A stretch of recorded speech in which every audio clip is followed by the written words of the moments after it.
प्रिय छात्र एवं छात्राओं, आज मैं आपको नामवर सिंह रचित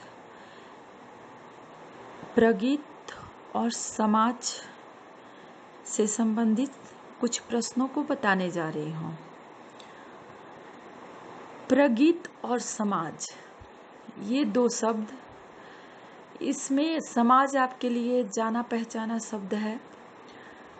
समाज जिसमें हम रहते हैं, बचपन से संस्कारों को सीखते हैं, पढ़ते हैं, माता पिता, गुरुजन, हमारे सगे संबंधी, ये सब कुछ हमारे समाज हैं। इंसान जिस समाज में रहता है उसी के अनुसार उसके व्यक्तित्व का विकास भी होता है। यहाँ आपके दिमाग में क्वेश्चन आ सकता है कि इसका शीर्षक प्रगीत और समाज क्यों है। तो समाज ये बहुत से लोगों से मिल के बनता है और मनुष्य एक सामाजिक प्राणी है। वहीं अगर हम प्रगीत की बात करें तो प्रगीत गीत का ही एक रूप है जिसमें कवि या गीतकार अपनी निजी अनुभूतियों को अर्थात अपनी आत्मानुभूति को इस गीत के माध्यम से प्रकट करते हैं। इसलिए बहुत से आलोचकों का मानना है कि प्रगीत जो है वह व्यक्तिपरक होता है। इसलिए नामवर जी ने यहाँ प्रगीत यानी कि जो व्यक्ति के रूप में स्वीकार कर लिया गया है कि ये व्यक्ति की स्वानुभूति है, और समाज जो बहुत लोगों से बना हुआ है, दोनों के बारे में इस पाठ में बताया है।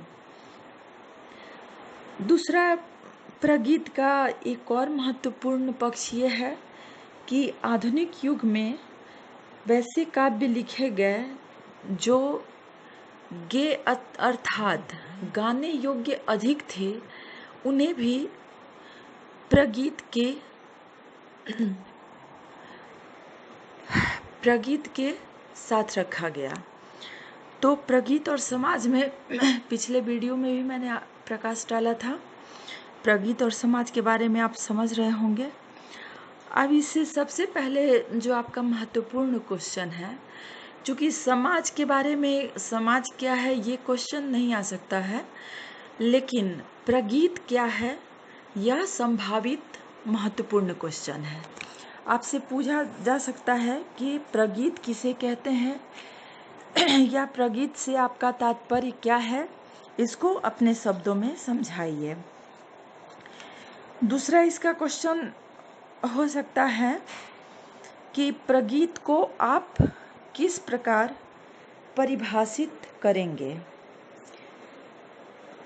आत्मपरक प्रगीत और नाट्यधर्मी कविताओं की यथार्थ व्यंजना में क्या अंतर है। ये सारे जो क्वेश्चन हैं आपको डिस्क्रिप्टिव पूछे जाएंगे। उसके बाद से एक महत्वपूर्ण क्वेश्चन ये पूछा जा सकता है कि हिंदी कविता के इतिहास में प्रगीतों का क्या स्थान है।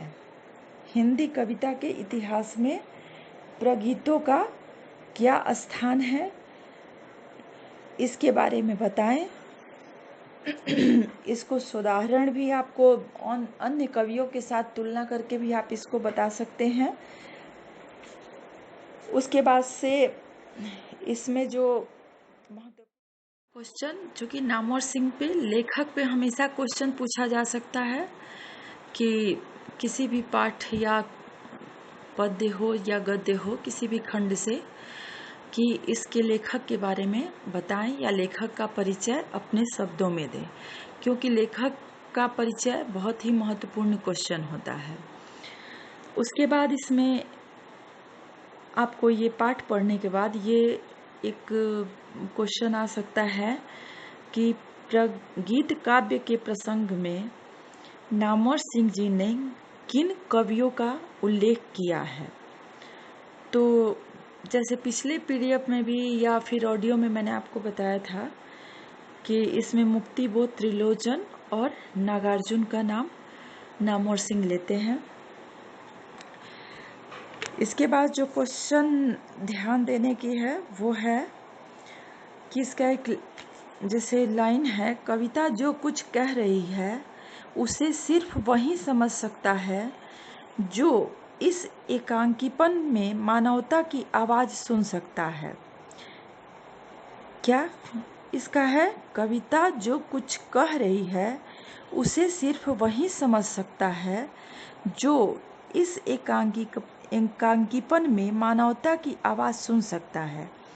इस कथन का आशय स्पष्ट करें, साथ ही किसी उपयुक्त उदाहरण से अपने उत्तर को समझाएं।